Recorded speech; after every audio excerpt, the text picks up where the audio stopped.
Hello. My name's Nolan. And yes, I'm the one they told to sleep in the basement of my own apartment. My sister said it was just for the weekend, her friends needed the space. My parents? They nodded and said, "You've always been the unnecessary one." So I went downstairs.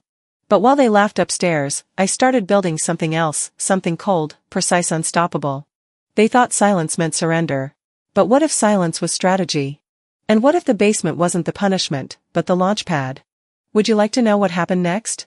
The first time I opened the door that morning, the scent of lemon cleaner still lingered in the air. I had spent all night polishing every inch of the penthouse, the marble counters, the tall glass windows that framed the city skyline, the dark oak floors that gleamed under the soft light. I wanted everything to look perfect. Not expensive perfect, but warm, welcoming, like a place that finally belonged to me. It was early spring in Chicago, the kind of day where the air felt new. I had chosen this weekend on purpose, thinking the sunlight might make everything brighter, including their moods. My parents and my sister, Callista, were coming over for brunch. I'd even baked, which, to anyone who knew me, was a minor miracle. I stood in front of the mirror one last time, smoothing my blouse and whispering, "Don't overdo it. Just be yourself." But myself had never been enough for them, had it? When the elevator doors opened, I saw them step out, Callista first, of course. She always walked in front, even when she didn't know where she was going. Her heels clicked against the marble like punctuation marks. Behind her came my parents, my father, Aurelius, already distracted by his phone, and my mother, Vera, clutching her handbag as if someone might steal it. "Wow," Callista said, drawing out the word as she looked around. "It's cute." Cute. That word stung in a way I didn't expect. My father chuckled softly. "Well, it's her place, let her try things. She's been wanting this for a while." Vera didn't say much. Her eyes scanned the apartment like she was inspecting it for flaws, not admiring it, just evaluating. She finally said, "It's smaller than I thought it would be." I smiled tightly. "It's perfect for me. I didn't want something too big." Callista touched the marble countertop, running her fingers along the edge. "You know, if you'd asked, I could have recommended a decorator. This color's a little sterile. But hey, it's fine for someone who's always been more emotional than practical." Her words hung in the air. My father didn't even look up. I laughed softly, mostly to myself. "I think it suits me." Inside, I was shrinking again. The walls, which had felt open and full of promise that morning, now seemed closer, tighter. I had imagined this brunch differently, them smiling, my father saying he was proud, my mother complimenting the curtains. But I should have known better. Callista walked to the window and smirked. "You can almost see the lake. Not bad." She said it the way someone might compliment a child's drawing before tossing it in the trash. We ate brunch at the table I'd set with fresh flowers. I had cooked, scrambled eggs with herbs, roasted potatoes, fruit salad, even mimosas. But they barely touched their plates. Conversation circled around Callista's new clients, her Pilates instructor, my father's retirement plans. I tried to add something, a new project at work, but they nodded and returned to her stories. I smiled when appropriate, poured more juice, cleared plates when they finished. That's what I always did, filled the silence with effort. Later that evening, as the sun faded behind the skyscrapers, Callista stood and said, "Hey, I invited a few friends over tonight. They've been dying to see this view." I blinked. "You what?" "Don't worry, they're chill. Just a small group. You'll like them." "This is my place, Callista. You could have asked." She gave that same bright smile that meant trouble. "Relax, Nolan. You're so sensitive. We'll keep it clean. It's just a few drinks." My mother stepped in gently. "It's nice she wants to have people over, dear. Don't be so rigid." I bit the inside of my cheek. The night air drifted in through the open balcony door, cool and sharp. I wanted to say something more, to stand up for myself, but instead, I began clearing the glasses. My hands were steady, but my chest burned. An hour later, they were still there. Music played softly in the background while Callista's laughter filled my apartment. Her friends complimented her on her place, and she didn't correct them. I watched her, the way she moved, confident, certain she belonged everywhere she went. I caught my reflection in the window. For a moment, I barely recognized myself. Around midnight, after everyone left, I started cleaning up. Empty glasses, a few crumbs on the couch, lipstick stains on my coasters. That's when I saw it, a small crack on the corner of one of the tiles near the kitchen. Barely noticeable, but now I couldn't unsee it. Funny how something so tiny could feel like proof that things were already breaking. The next morning, I brewed coffee before the sun came up. The apartment was silent again, but not peaceful, just empty. My parents were staying nearby, and Callista was still asleep in the guest room. I looked around, and for the first time since I bought it, the place didn't feel like mine. I thought about what Callista had said the night before, "You're so sensitive." She always said it like a curse. But what if being sensitive just meant I noticed what others ignored? I set my mug down and stared at the crack again. Maybe that's how everything starts, small, invisible, until one day it isn't. When Callista finally woke up, she came out wearing one of my robes, hair perfectly tousled like a magazine photo. She stretched and smiled. "You know, it might be better if you stayed downstairs this weekend. My friends are coming over again." I froze. For a moment, I thought she was joking. But then she smiled, that same calm, polished smile she used before twisting the knife. And I realized, she wasn't joking at all. The click of Callista's heels faded toward the kitchen, each step peeling away another layer of my presence. I stood frozen in the hallway, the morning light slipping through the curtains like a lie dressed in warmth. I waited for someone to laugh it off, to say, "Come on, Callista, that's ridiculous." But no one did. Instead, my father cleared his throat as if startled by his own discomfort. "It's not unreasonable," he muttered, eyes fixed on the counter like it held answers. "It's just for the weekend." My mother, adjusting the silk scarf she always wore like armor, added, "Yes, dear. Let Callista enjoy herself. You've always preferred your quiet space, haven't you? This way, things stay peaceful." Peaceful. As though pushing me into the basement of my own apartment was a diplomatic resolution. I gave the kind of smile I'd practiced my whole life, the kind that told people I was fine even when I was disappearing. "Sure," I said. My voice cracked. "Whatever keeps things comfortable." I wrapped my hands around my coffee mug, the one I bought when I moved in, a white porcelain cup with gold trim. I took a sip, but the warmth tasted like metal. Callista was already on her phone. "Yeah, it's all set," she chirped. "We'll have plenty of room." Plenty of room, because I was making space. Again. After lunch, I stood in the elevator, holding a blanket and my laptop bag. The ride from the 26th floor to the basement took seconds, but it felt like dropping through time. Every beep of the descending floor numbers reminded me, I paid for this building. The mortgage, the title, the insurance, all mine. And still, I was the one being moved out of the way. The basement smelled faintly of cleaning solution and damp cement. I flicked the overhead light on. It buzzed to life, revealing a clean but hollow space, concrete floor, exposed pipes, a washing machine, a folding chair, and now me. I placed my things down. "Welcome home," I whispered, and startled myself with the sound of it. I sat on the folding chair and stared at my reflection in the darkened basement window. Above me, I could faintly hear the murmur of voices. Laughter. Glasses clinking. My mother's warm chuckle. My father's approving hum. Callista's delighted, commanding tone. They were upstairs, living. I was down here, surviving. A message from my boss lit up my phone. "Can we reschedule Monday's meeting? Sorry again for the confusion." I typed "sure," deleted it. Typed it again. Deleted it. It wasn't about the meeting. It was about how easily people edited me out, like I was an optional character in their lives. Evening came, and the walls seemed to close in. I finally went upstairs, quietly, to grab water.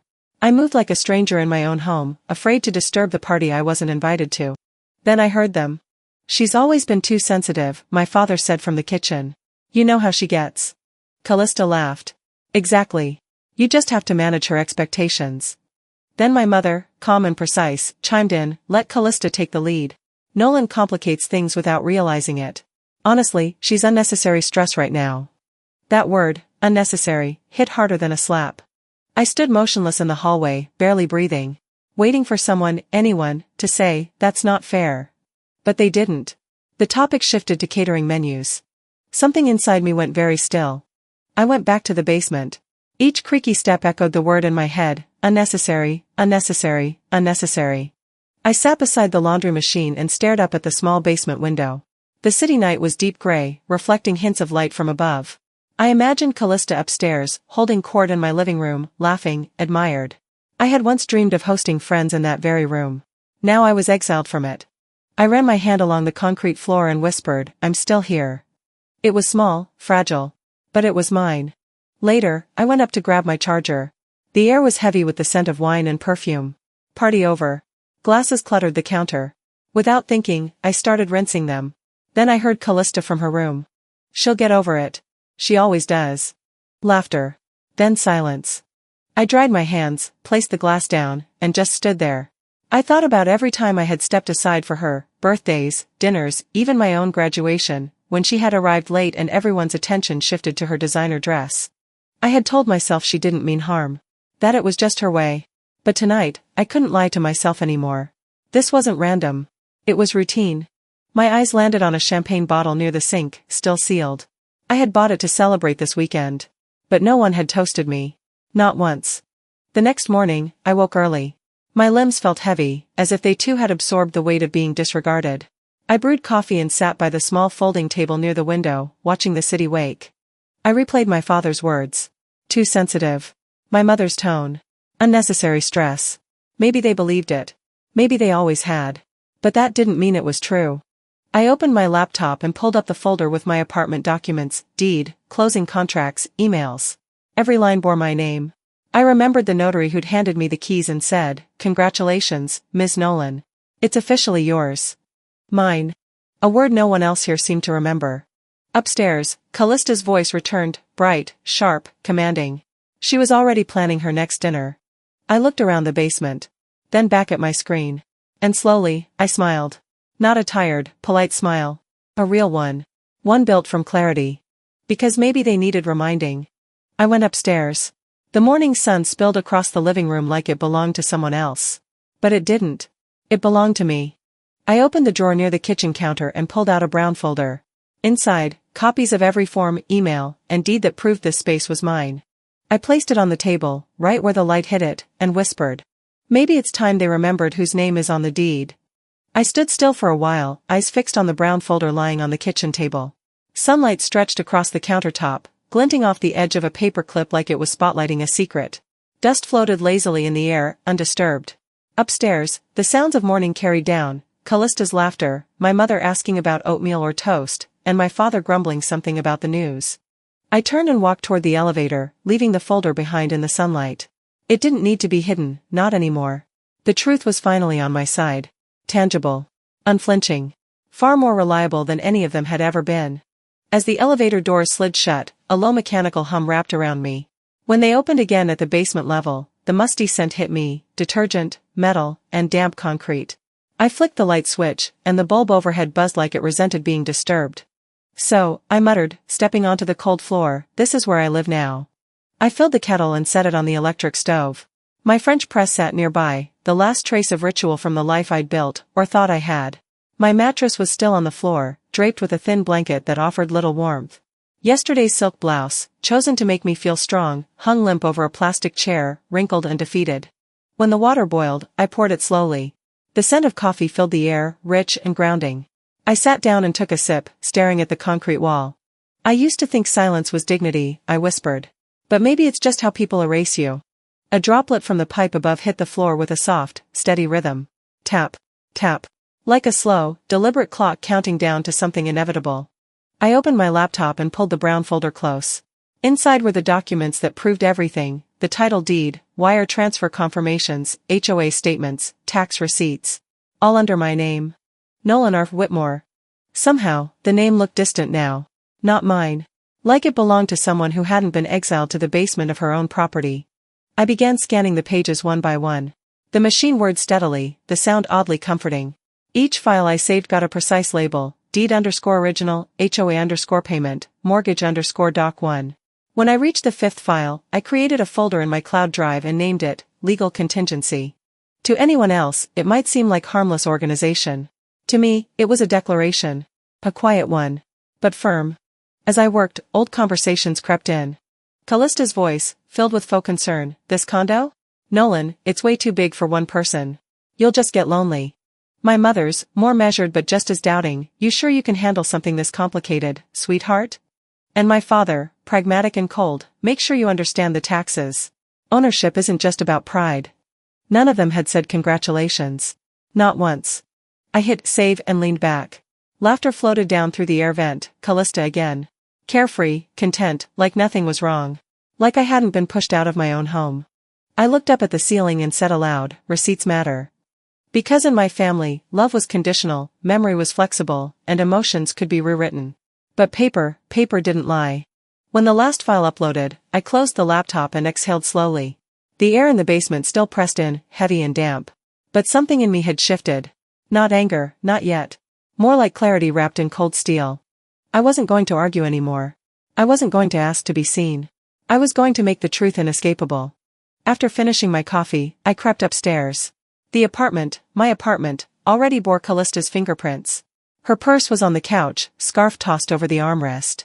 Her perfume lingered, sharp and expensive. I took out my phone and began photographing everything. Corners. Counters. Furniture placements. The art I had chosen, the rugs I had saved for. Evidence. Receipts, I murmured again. Always receipts. From the hallway came my mother's voice, low but unmistakable. Callista, make sure not to move Nolan's things too much. It's still technically hers. Callista chuckled. Relax, Mom. She's fine in the basement. I'm just helping her. You know how she gets, always overwhelmed. That word again. Their favorite way to say broken, without sounding cruel. I slipped back downstairs before they saw me. Opened my laptop again. This time, I logged into the HOA portal. I downloaded every regulation, bylaws, guest policies, ownership clauses. One phrase stood out, again and again, owner rights. Guest limitations. Owner. It was just a word. But today, it felt like armor. Then, I searched, how to evict a guest from private property in Illinois. The process wasn't hard. Proof of ownership. Written notice. If they ignored it, court involvement. It felt surreal, that I was even thinking of this. But somehow, it also felt not necessary. They think I'm sulking, I said softly. Good. Let them. Outside, cars moved up and down the street. Life upstairs continued, while mine was quietly rewriting itself below ground. I forwarded all my real estate emails to a secure backup. Then I opened a fresh document and started a log, dates, actions, files saved. A record. A roadmap. For years, I thought silence was strength. That being the one who didn't fight made me better. But silence wasn't dignity. It was survival. And survival isn't the same as living. I took the last sip of coffee and looked at the glowing screen. Everything was saved, duplicated, protected. Proof of ownership. Proof of presence. Proof of me. I hovered over the folder, then clicked Save All. And I whispered, not in anger, but in certainty. No one erases me again. I closed the basement door behind me with deliberate quiet, muffling the click of the latch like a secret. My bag was heavier now, not from weight, but from the folder I'd slipped into it, a silent record of everything that no one else wanted to see. Upstairs, the early morning light spilled through the windows, sharp and uninviting. It didn't warm the space, it exposed it. Every corner felt like it had been touched by someone else's hand, claimed by someone else's version of reality. I stood in the hallway, charger in hand, blinking at a scene that was both familiar and foreign. My books, once arranged alphabetically by author and color-coded by spine, had been shuffled. Travel photos I took during moments that mattered were now slightly tilted, as if the memories themselves had been nudged out of alignment. A tall glass vase, filled with fresh tulips, sat on the coffee table. I hadn't bought it. I hadn't arranged those flowers. Someone else had. From the far side of the room, Callista's voice rang out, sweet and rehearsed. Hey everyone, welcome to my new place. My feet froze. The live stream was already going. Callista moved with the grace of someone used to performing. Phone in hand, smile picture perfect, she panned across the room like a lifestyle blogger giving a house tour to thousands of invisible followers. This sofa, she cooed, brushing her fingers over the armrest. It took me forever to choose the right tone. Had to fight for it. I blinked. That was my sofa. Chosen after 3 exhausting trips and a back and forth with a warehouse manager who kept misquoting delivery fees. And the kitchen, small, sure. But it's charming, right? Has character. A friend's laugh echoed off the walls. You really made this place your own, huh? Callista turned, tilting her chin just enough to look effortlessly confident. I had some help. Just little updates here and there. Just. That word again. My throat tightened. I gripped the charger tighter, knuckles white, as I hovered near the entrance like a shadow. Watching her perform a story that wasn't hers, starring in a home she didn't earn. Then my grip slipped. The charger fell from my hand and hit the floor with a sharp, metallic clink. All heads turned. Callista's smile faltered for the briefest second, blink and you'd miss it, then returned, smoother than ever. Someone whispered, "Who's that?" Callista didn't hesitate. "Oh, she's just helping out tonight," she said with a gentle laugh, eyes not even meeting mine. Just. Again. A single syllable, sharper than a knife. I didn't correct her. I didn't speak. I simply turned and walked back toward the basement, one silent step after another. No applause followed. Downstairs, the hum of the washing machine greeted me like an old companion.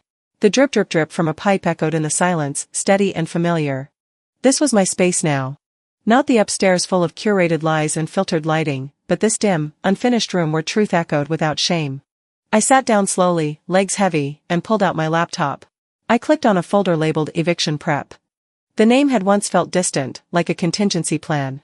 Now it felt inevitable. Above me, I could still hear music and laughter, muffled now. I imagined the live chat scrolling in real time. Callista, your place is goals. Where's your couch from? Love it. She's glowing. None of them would guess the walls had been painted by hands they never saw. Mine. I leaned back against the cold wall and stared up at the exposed beams. A spiderweb in the corner caught a sliver of light. I remembered every compliment Callista gave me when the cameras were off. You're such a good little fixer. I don't know how you handle all the boring stuff, I'd lose my mind. You've got a quiet talent, you know? All backhanded praise, dipped in sugar. Was that how they all saw me? Useful. Invisible. Disposable. The next morning came quietly, sunlight creeping through the small window like an apology. I climbed the stairs, not as a guest, not as a helper, but as the owner. The living room was still. The flowers remained, perky and unaware. I didn't touch them. Instead, I pulled out my phone and began documenting. One by one, I took photos, framed tightly, with context. Books out of order. Vase on the table. Sofa cushions fluffed differently. Angles. Corners. Shadows. Evidence. I uploaded them to my private drive, into a new subfolder under Eviction Prep. One photo stood out, my hand resting on the armrest of the couch, a silent stake in disputed territory. I renamed the file, proof_ownership_1. Callista emerged from the hallway, stretching like a cat that owned the sun. She looked at me, tone light. I've got guests again tonight, she said. You're welcome to join, or, stay downstairs. Totally your choice. I held her gaze. She smiled faintly, but her eyes were already on her phone. I didn't reply. I simply looked around the apartment, the one I financed, furnished, fought for. And I told myself again, softly but with certainty. This stage was mine before she ever rehearsed her lie. The basement felt colder that morning, but I didn't mind. It matched the stillness inside me. I had stopped replaying her voice, the fake laugh, the soft charm that fooled everyone but me. It was Monday now, the house quiet again after another weekend of her get-togethers. The air upstairs still carried traces of perfume and cheap champagne. I brewed coffee at the small counter, the same metal kettle, the same chipped mug. The ritual steadied my hands. At 6:15 a.m., I sat at the folding table and opened my laptop. The screen's light washed over my face, pale against the dim concrete. Every file sat there in perfect order, the title deed, closing statements, bank transfers, tax forms, even screenshots of the payments I'd made. My cursor hovered over the folder. I checked everything twice. My fingers trembled slightly, not out of fear, but from the kind of adrenaline that comes before a precise, quiet strike. I opened a new email. To Attorney Geraldine Shaw. Subject, verified property proof, confidential use. Please hold for now. Prepare if needed. I reread the message once, twice, then hit send. The soft whoosh sound that followed was cleaner than any argument I could ever have shouted. Paper never lies. Outside, the city was waking up. Cars murmured along the streets above, the occasional honk cutting through the early chill. My father always said the world respected documentation, not declarations. I'd finally learned that, though not in the way he meant. I took another sip of coffee and opened a second email draft, this one to the HOA board. Dear board members. I am reaching out to confirm that I remain the sole legal owner and resident responsible for Unit 26B. There have been recent instances of unauthorized activity within the property, which I am addressing directly. For your records, attached are relevant ownership documents and proof of current status. Please note that all HOA correspondence should be directed to me exclusively. Respectfully, Nolan R. Whitmore. I attached the PDFs, one by one, and clicked send. Then I waited. The auto-response came quickly. Thank you for your submission. Your documentation has been received. Our compliance team will review and notify you of any related policy violations. It was standard, impersonal. But I smiled anyway. It wasn't a plea for help. It was a statement of authority. I sat back in my chair and breathed out slowly. They had used my silence against me, shaped it into weakness. But silence can also be a weapon. It just needed the right paper trail. Later that morning, I heard Callista moving upstairs. The soft patter of her steps was followed by the slam of a cabinet. She was probably preparing for another online event. Her new favorite hobby, influencer home lifestyle. Ironic. I opened the HOA portal again, checking for updates. My uploaded documents were marked under review. That was enough for now. I shut the laptop and decided to take a walk outside, just long enough to clear my mind. When I returned an hour later, a new message waited in my inbox. From HOA Compliance Legal at marinersbuilding.org. Subject, Ownership Confirmation, Review underway. Dear Ms. Whitmore, we confirm receipt of your documentation. A review has been initiated regarding unauthorized use of Property 26B for promotional or commercial purposes. Please refrain from any further guest activities until verification is complete. I laughed softly. Until verification is complete. That was their polite way of saying, we're watching. By the afternoon, the apartment was quiet again. Callista must have gone out, her perfume lingered like arrogance in the air. I took the chance to move through the upper rooms, reclaiming them with my eyes. I didn't touch anything, just looked. Every corner, every surface, every tiny shift she had made. It wasn't anger that filled me anymore. It was something cooler, sharper, control. By evening, I was back in the basement, the glow of my screen the only light. I refreshed my email every few minutes, though I already knew nothing would happen until tomorrow.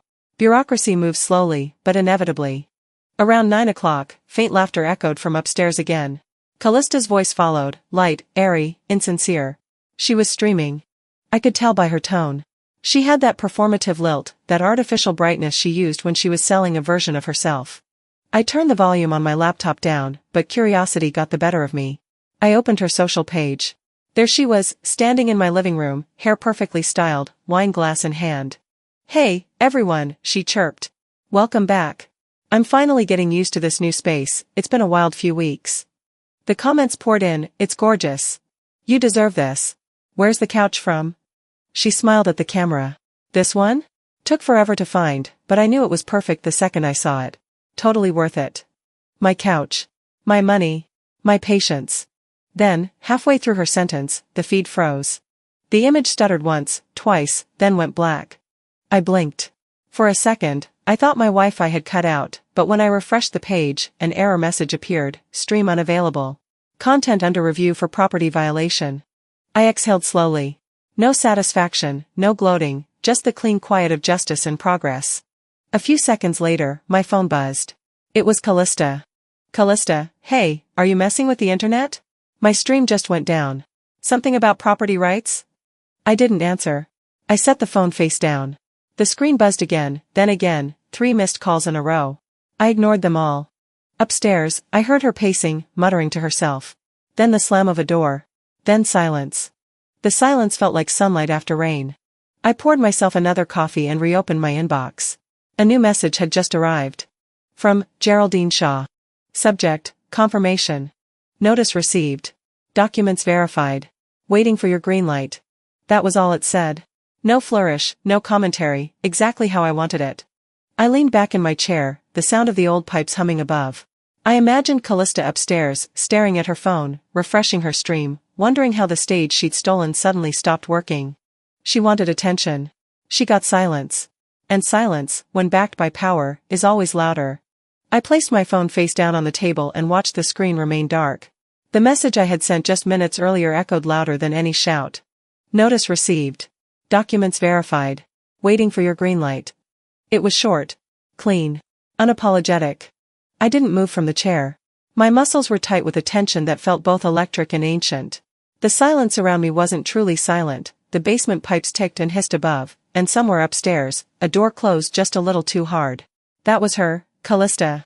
Every move she made had an edge now, as if she was waiting for an explosion. Sunlight slipped through the narrow basement grate like a secret. The light didn't warm the space, it only exposed the dust dancing in still air.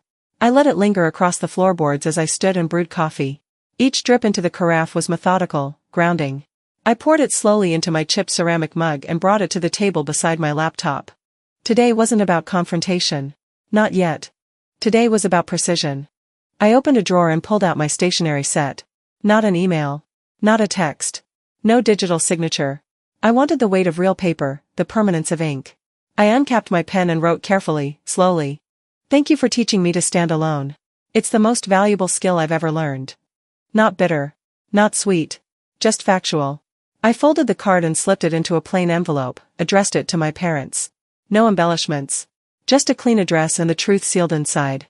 I left it near the front door, right where Vera would find it when she arrived to tidy up later. 10 minutes later, my phone buzzed. Mom, why now? That was all. No greeting. No emotion. Just a confused probe, as if trying to grasp what was shifting beneath her feet. I didn't answer. If she really wanted to know, she could climb down the stairs and ask. But she wouldn't. That would require vulnerability. And honesty. Instead, I turned back to the task at hand. I opened my laptop and pulled up the files, the ones Callista had edited for her video.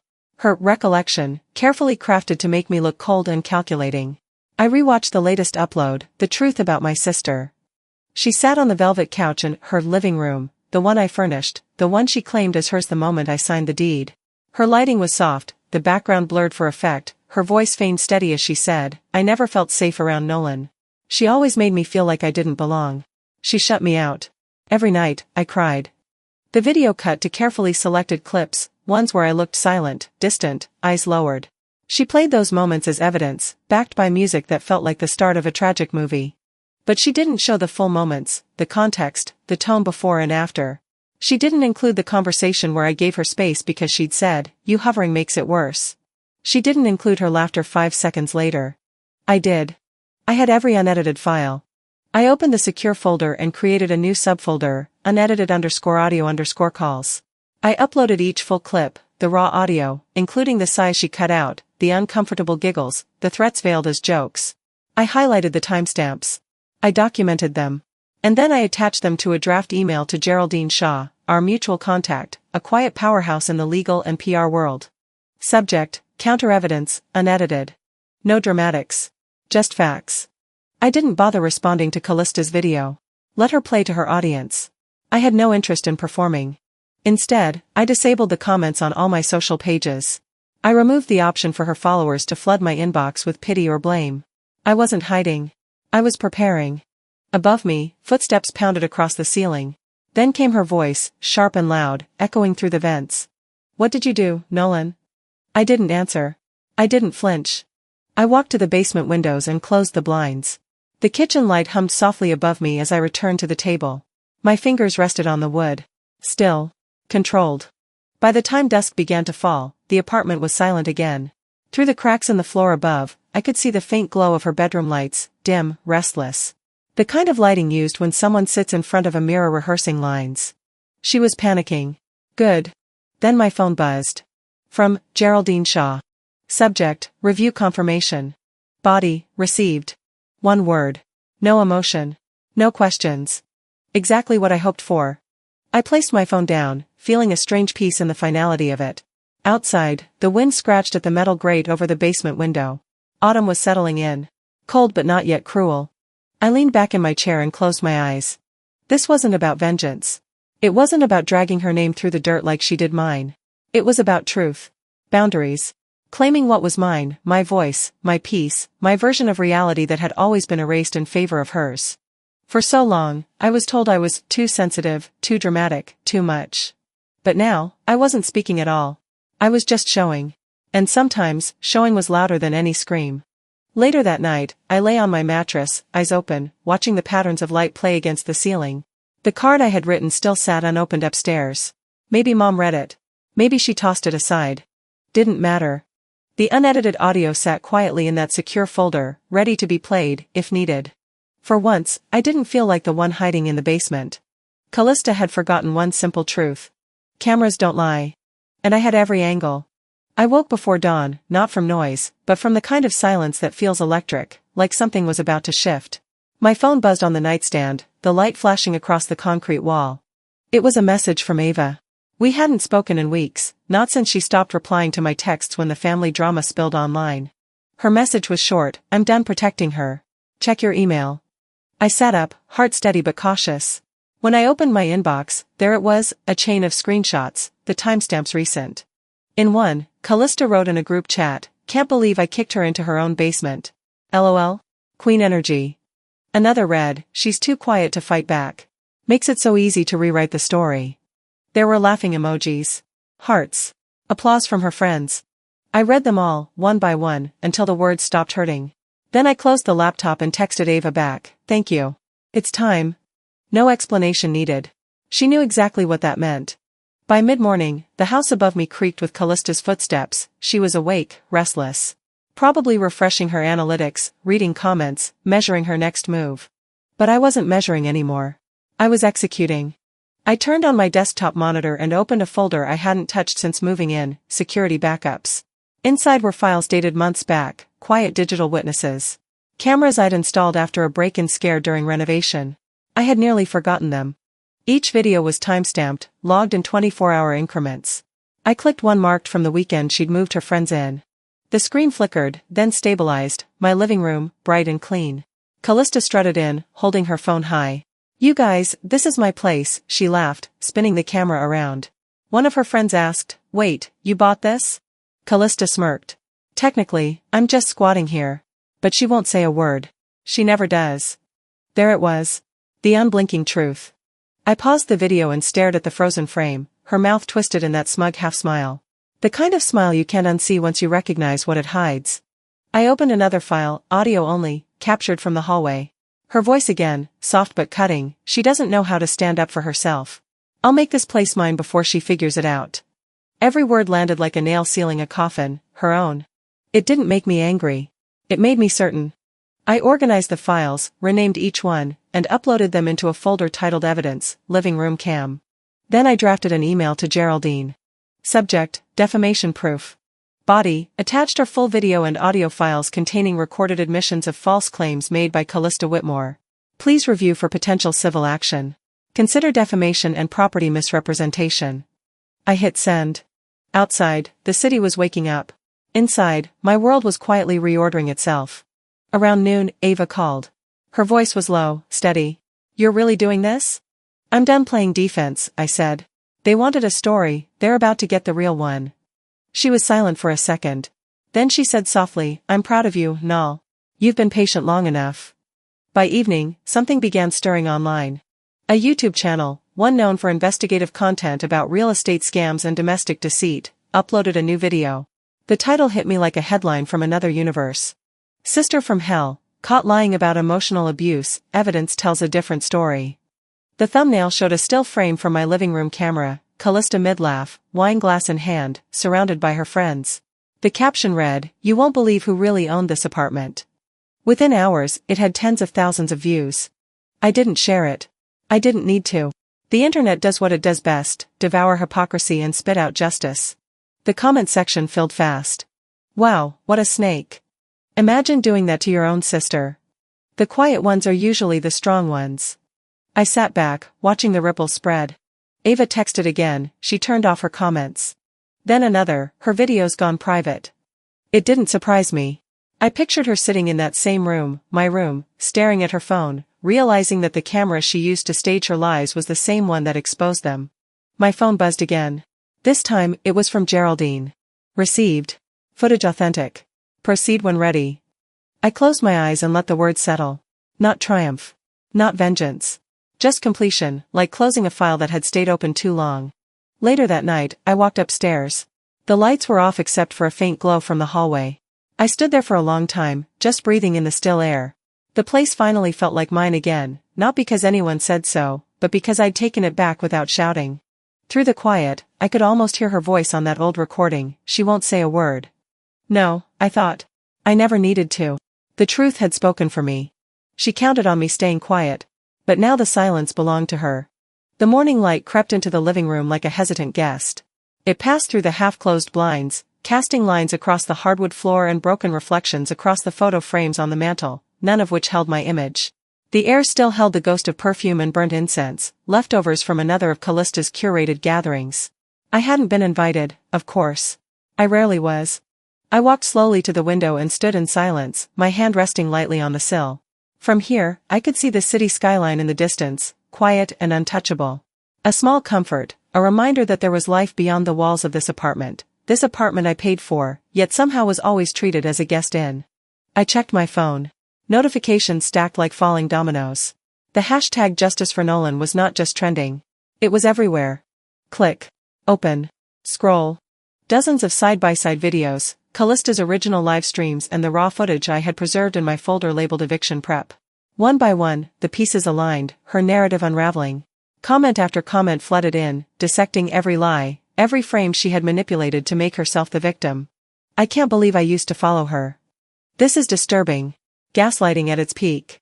She removed her sister's face from her apartment like she never existed. She tried to bury her sister alive, with a smile. And then there it was, pinned like a limp flag of surrender on her profile. I'm sorry. I was misunderstood. Things were taken out of context. I stared at those words. Short. Evasive. Cowardly. No, Callista, this wasn't about a misunderstanding. This was about finally being seen, not through the filters or the flattering angles, but in the sharp, painful glare of the truth. I closed the app. The silence around me felt different now. Not heavy, just waiting. Later that afternoon, an email arrived. The subject line read, "Women who rise, invitation to speak." I hesitated before opening it, expecting maybe another generic press inquiry. But it wasn't that. It was something else entirely. "We read your story. We've seen too many women erased within their own families, told to stay quiet, to stay small. Your voice resonated. Would you consider speaking at our upcoming panel on emotional estrangement and familial abuse? We would be honored." I reread it 3 times. Public speaking? That was never the plan. My voice had always lived in footnotes, in receipts, in quietly sent emails. But they wrote again. "You don't have to be perfect. Just real. Your voice could help someone else finally speak." I sat at the dining table, coffee cooling untouched, the city noise pressing faintly against the windows. My hand hovered over the keyboard. And then I clicked accept. 2 days later, I stood behind a folding curtain backstage at a modest community center. It smelled like old wood and lavender cleaning spray. The chairs in the room were arranged in a soft semicircle. Some of the women in the audience clutched tissues, others held hands. Their faces weren't polished for the camera, they were raw, real, quietly burning with stories no one had listened to. Until now. The moderator spoke my name. Applause, then silence. The kind of silence that doesn't wait for perfection, just truth. I stepped forward, heart steady but firm. The spotlight was soft, but it caught me fully. "They told me I was unnecessary," I began, my voice calm. And for a while, I believed them. But here's what I learned, silence isn't peace. It's just someone else's comfort built on your erasure. I let it all out, not with anger, but with clarity. I spoke about being asked to move to the basement in the home I paid for. About the laughter behind closed doors. About the live streams she staged, reshaping our story to her advantage. I showed the screenshots. I mentioned the folder that saved me, eviction prep. Not to destroy, but to reveal. The room was still. Some cried openly.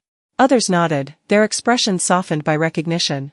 A few women stood up, unprompted, and shared their own versions of erasure, a mother who denied their achievements, a sister who mocked their pain, a family that only accepted the version of them that stayed quiet. When I left the stage, it wasn't to thunderous claps. It was to hands reaching out, a touch on my shoulder, a whispered thank you, a long-held hug from a stranger who simply said, "You said it for all of us." That night, I sat on the edge of my bed, legs tucked beneath me, phone glowing softly in the dark. A new notification blinked. "Callista, congrats on your speech. Impressive." No emoji. No warmth. Just 5 words. Calculated. Hollow. I stared at them for a moment, then smiled. It wasn't admiration. It wasn't support. It was fear. Because she realized now that her stage was no longer hers. And mine had just begun. The next week passed quietly. The kind of quiet that doesn't ask for attention, it simply exists. My apartment finally felt like home again. The air was lighter, the walls seemed to breathe differently.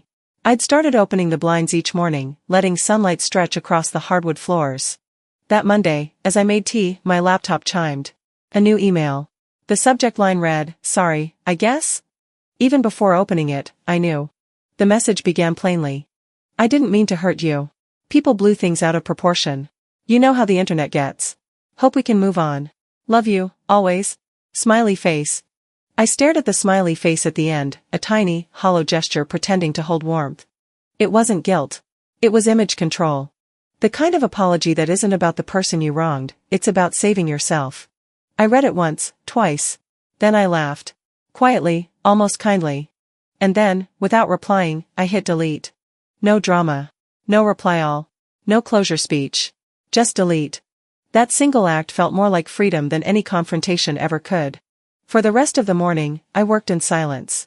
Every so often, my mind drifted, not to her, but to the version of myself that used to crave her approval. That version had stayed up late baking cookies for a family that never showed up to taste them. Had painted her first apartment walls, waiting for compliments that never came. I realized I didn't need an apology from her. What I had needed, all along, was self-recognition. Later that afternoon, I took a walk to the lake a few blocks away. The weather was soft, late spring, with the kind of breeze that carries the scent of fresh grass and distant barbecues. I found an empty bench and sat down. Next to me, an older woman in a gray coat was scattering breadcrumbs for the ducks. They moved toward her, unafraid, calm. She glanced over and smiled. They come every day, you know. Always hungry, always forgiving. I smiled back. That's a good quality. I'm still learning that one. She chuckled softly. Takes a lifetime. Forgiveness isn't forgetting. It's just no longer letting it take space in your pocket. Her words settled deep. I watched the water, still, reflecting the sky with small ripples when the ducks swam by. My reflection wavered with theirs, almost unrecognizable but peaceful. A memory surfaced then, me at 10 years old, standing in our old kitchen, proudly holding a tray of uneven sugar cookies. Callista had laughed, saying they looked like lumpy stars, and my parents had joined in, not cruelly, but casually. That moment had lived in me for years, not as pain, but as proof. Proof that even small dismissals can shape how we measure our worth. Sitting there now, I whispered, I was never unnecessary. I was just never seen. The woman beside me got up to leave, nodding a small goodbye. When she was gone, I stayed, watching the ducks scatter, the sunlight break into lines across the lake. When I returned home, I made myself a simple dinner, pasta, olive oil, nothing fancy. The kind of meal I used to make for others but never savored for myself. I sat by the window with my plate and a glass of water, feeling something I hadn't in a long time, enough. After dinner, I opened my notes app. The one I used for lists, groceries, reminders, half-written thoughts. At the top, I created a new section titled, Things I Want to Teach My Daughter Someday. I didn't have children. Not yet, maybe not ever. But I wanted to record these truths while they were still warm, still fresh from my own lessons. I started typing. Silence is not obedience. Kindness doesn't mean you must be stepped on. Your voice is yours, never give it away. Some people love only mirrors. Don't become one for them. I paused after typing the last one. A soft smile curved my lips. I could almost hear my own voice, calm, grounded, reading it out loud to some future version of me, or to a little girl who might one day need to know she's enough even when no one claps.